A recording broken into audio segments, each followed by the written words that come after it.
Insalmilkom grazzi li naqattu magħna għal tieni parti ta' Wirt u Eredi. Fil-boardroom miegħi għandi lil Dr. Ruth Vella li hija Senior Manager f'ditta ta' awdituri u konsulenti, lil Dr. Joseph Gerada, regolatur tal-Uffiċċju għan-Negozji tal-Familja, u Antoinette Cefaj li ġejja mill-komunikazzjoni esterna tal-Malta Enterprise. Is-suġġett tal-lum jirrigwarda l-istrutturi li wieħed jista' jagħżel meta jiġi biex jiftaħ negozju.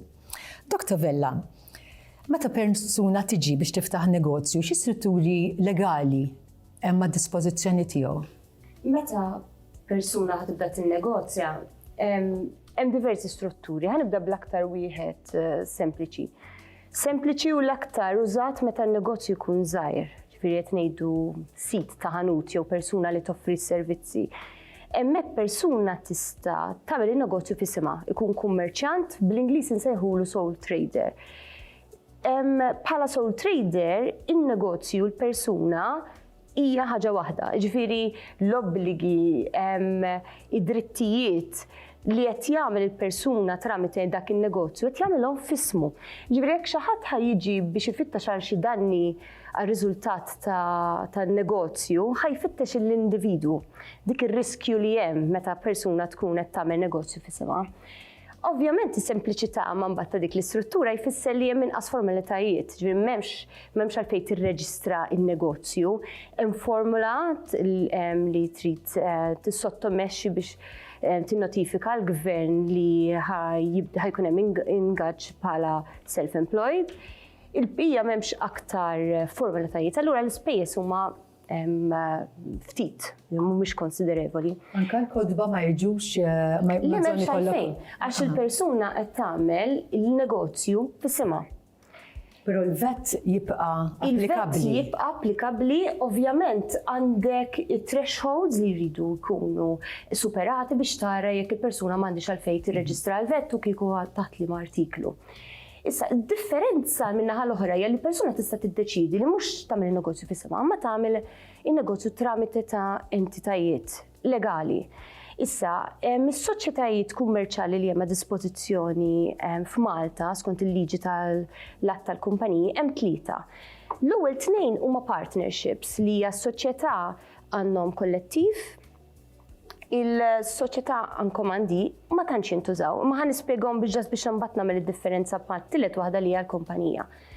Il-soċjetà għandhom kollettiv ġiex persuni jew aktar jiddeċidu li jiffurmaw partnership u ma jistax ikun persuna waħda għalhekk partnership. Partnerships, id-differenza hija li f'partnership għandhom kollettiv is-soċi ħajkunu responsabbli għax qed jiggarantixxu id-dejn u l-obbligi tal-partnership, jiġri xorta hemm dak ir-riskju. F'kan komandi ikollok partner li jkun ġenerali qed jiggarantixxi mentri li jħol limitat għal dak li tefa' bħala kontribuzzjoni fil-partnership. Imma l-aktar struttura li tintuża għal kummerċ f'Malta l-aktar meta n-negozju jkun ta' ċertu livell hija kumpanija. Sa kumpanija tista' tkun kumpanija privata jew kumpanija pubblika. Imma l-benefiċċju ewlieni hija li il-sidien tal-kumpanija, il-shareholders, għandhom il-benefiċċju li jekk saħat ħajfittex għad-danni eżempju l-kumpanija u r-riskju tagħhom huwa l-interessi li għandhom fil-kumpanija. Ġifieri limitat għax-share capital li għandhom fil-kumpanija. Ġifieri xaħat ħajfittex u huma kellhom bħala shares 20,000, sa 20,000 qed nitkellmu mod ġenerali għax ovvjament hemm l-eċezzjonijiet. Kumpanija tiġi ppreżentata mill-bord ta' diretturi u jista' anke s-sit ikun parti mill-bord u anke l-possibilità li shareholder anke jekk ikun wieħed jagħmel kumpanija, dik hija differenza meta tikkomparja ma' partnerships. Il-negozji tal-familja biex jiġu reġistrati bħala negozji tal-familja jridu jkunu kumpanija, le? Ikun hemm struttura. Tajjeb Ruth, hemm strutturi differenti, però bħala uffiċċju għan-negozji tal-familja ma naċċettawx dawn l-istrutturi kollha. Naċċettawhom kollha, anzi ngħidlek apparti wieħed minnhom li huwa l-iktar wieħed komuni kif kienet tajt Ruth, speċjalment fejn għandek negozji żgħar. huwa dak tas-sole trader, tas-self-employed illi qed imexxi negozju f'ismu waħdu. Hemm raġuni sempliċi għal xiex ma jistgħux jiġu aċċettati taħt l-att tan-negozju tal-familja. U l-raġuni hija li l-att tan-negozju tal-familja jitlob illi għall-anqas ikun hemm żewġ membri tal-familja illi jkunu qegħdin jaħdmu flimkien bħala negozju. Mhux biżżejjed għax di saqsu li ħafna nies ukoll illi jkollok sole trader u jkun qed iħaddem lill-mara tiegħu jew lit-tfal tiegħu miegħu. Irid ikun hemm parteċipazzjoni li tkun attiva fin-negozju. Meta ngħidu parteċipazzjoni attiva ġifieri jew jkun hemm xi tip ta' shareholding jekk qed nitkellmu fuq kumpanija, ekku, jew inkella jekk qed nitkellmu fuq partnership li jkun hemm partners. Għall-anqas daw il-partners irid ikun hemm wieħed illi m'għandux iktar minn 80% tajjeb mill-shares ta' dak in-negozju u xi ħadd ieħor li jkollu għall-anqas 20%. Dan bekk juri li meta jiġu biex jiddeċidu, ikunu qed jiddeċidu flimkien mhux wieħed qed jiddeċidi waħdu, għalfejn nitolbu li jkun hemm dik it-tip ta' struttura. Meta aħna nitkellmu fuq negozji tal-familja, il-parteċipazzjoni hija importanti mhux biss biex ovvjament nissodisfaw il-kriterji tal-liġi, imma għaliex meta inti ħadd tmexxi negozju tal-familja importanti li jkun hemm membri tal-familja li qegħdin jipparteċipaw. Anki ħalli tkun iktar faċli l qudiem biex dak in-negozju jgħaddi għal ġenerazzjoni li jmiss kif dejjem nitkellmu aħna. Illum il-ġurnata forsi sirna nagħtu daqsxejn iktar attenzjoni għal aħna bħala uffiċċju meta niggwidaw lin-nies l-negozji tal-familja in ġenerali, meta jistaqsuna fuq self-employed u sole trader u jekk mhix eligibbli. Ovvjament l-għażla hija fidejn in-negozjant, però rridu noqogħdu daqsxejn attenti u hawnhekk forsi l-kollegi tiegħi jistgħu anki jidħlu iktar fid-dettall. Għar-riski kif kienet tajt tajjeb Ruth li wieħed jista' jinkorri meta jkun qiegħed imexxi negozju f'ismu personalment. Meta inti qed taħdem waħdek għandek negozju żgħir, wieħed jifhem illi forsi anke r-riskji huma limitati u forsi tagħmel iktar sens anke bħala spejjeż bħala running cost administration.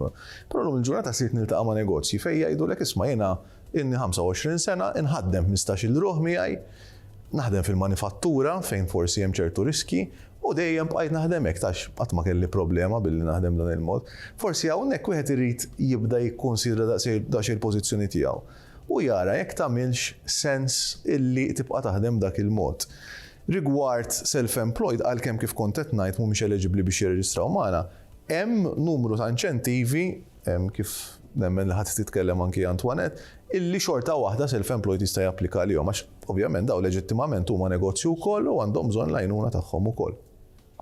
Ekku, però biex naqbad ma l-eżempju li ta' Joe, l-eżempju li ta' Joe actually l-inkwetani lili, għaliex inti jekk inti sole trader u bqajt topera f'ċertu attività ekonomika li daqsxejn riskjuża, bħal pereżempju l-manifattura, mela anke wkoll awtomatikament m'intix qed tibbenefika mill-iskemi tal-Malt Enterprise. Għaliex ħafna mill-iskemi tal-Malt Enterprise huma indirizzati għal limited liability companies. U ovvjament anke l-partnerships u anke is-self-employed. Però ovvjament hekk hemm ċertu riskju marbut mal-limited, hemmhekk għandek iktar allura investiment, iktar kapital, iktar makkinarju, esportazzjoni u dan huma l-affarijiet illi bl-iskemi tal-Malt Enterprise wieħed jista' ikun eligibbli għalihom. Biex imur lura għat-tipi differenti ta' strutturi fil-kumpaniji, ġifieri jew kumpaniji jew self-employed jew partnership, aħna bħala Malt Enterprise għandna s-servizz tal-Business First. Il-Business First qegħdin ibbażati l-imrieħel u għal-one-stop shop tal-gvern. Hemmhekk persuna tista' tmur tirreġistra għal self-employed, tirreġistra wkoll il-VAT number kif tkun hemmhekk, tirreġistra anke affarijiet oħra li jkollha bżonn għax jekk inti għandek ċertu attività ekonomika illi għandek bżonn liċenzji, pereżempju min-naħa tal-awtoritajiet tas-saħħa jew liċenzji oħra, pereżempju min-naħa tal-MTA tal-Awtorità tat-Turiżmu, hemmhekk tista' tinqeda dak il-ħin stess. Ġifieri il-Business First dak huwa xogħlu illi inti qed tiġi gwidat ovvjament skont l-attività li se tkun se twettaq, in-nies tal-Business First jgħidulek isma' din hija l-aħjar struttura lik. Jekk inti ħatmexxi fuq is-self-employed, il-Business First jaqdik minn kollox. Jekk inti se tmur fuq kumpanija, imbagħad hemmhekk jidħol il-Malta Business Registry li jinsab ġewwa Żejtun. Ovvjament jiġu jiggwidawk il-Business First x'għandek tagħmel li ma' dipartimenti tikkuntattja? Definittivament iva. Il-one-stop shop tagħna bħala Malt Enterprise li huwa li jiffaċċja l-klijentela huwa l-Business First. Fej tidħol liġi, però struttura li tirrekomandaw iktar minn oħra meta bnidem jiġi biex jiftaħ negozju? Bħalma qal Joe, jiddependi ħafna mit-tip ta' negozju. Jekk in-negozju għażgħir li l-persuna taħseb li ma tantx hemm riski involuti, ovvjament wis probabbli jrid ikoll anke jżomm l-ispejjeż. Allura forsi hemmhekk jagħmel sens li hu jibqa' bħala self-employed. Imma ġara darba n-negozju jibda jikber jew ir-riskju jibda jikber, mela bħala rekomandazzjoni l-aktar struttura li tagħti protezzjoni mod legali hija il-limited liability company, il-kumpanija. Hemm threshold fejn tagħti parir bniedem minn sole trader li għandu imur għall-kumpanija? Naħseb kif kienet tajjeb Ruth, waħda mill-elementi hija ir-riskju, ovvjament, ġifieri inti dejjem tittara ir-riskju tiegħek kemm qed jikber u skont dak ir-riskju mbagħad inti tiddeċiedi, però anki l-ispejjeż li jmorru mal-kumpanija tiegħek. Ġifieri jekk inti diġà qiegħed teħel ċertu ammont ta' spejjeż biex inti tamministra x-xogħol tiegħek bħala sole trader, mela allura forsi tagħmel sens li tibda tħares lejn struttura ta' kumpanija għax forsi anke l-administrative expenses tiegħek ħajbqgħu bej wieħed u ieħor fejn qegħdin. Ment imma taħt kumpanija ħajkollok protezzjoni li hija ħafna ikbar u forsi din importanti li tkun fit-teltal tagħha id-distinzjoni bejn dak li huwa tiegħek u dak li huwa tal-kumpanija. Ġifieri jekk inti kien hemm xi riskju jew kreditur qed jiġri warajk, eċċetera, mhux ħajdur fuq l-affarijiet tiegħek personali għax ma jistax jekk inti kumpanija, ħajdur biss fuq dak li huwa tal-kumpanija sal-limitu kif konna qed ngħidu ta' shareholding illi inti jista' jkollok din il-kumpanija.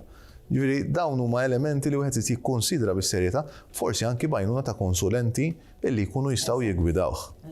Grazzi tal-informazzjoni. Ħafna food for thought, kif jgħid l-Ingliż.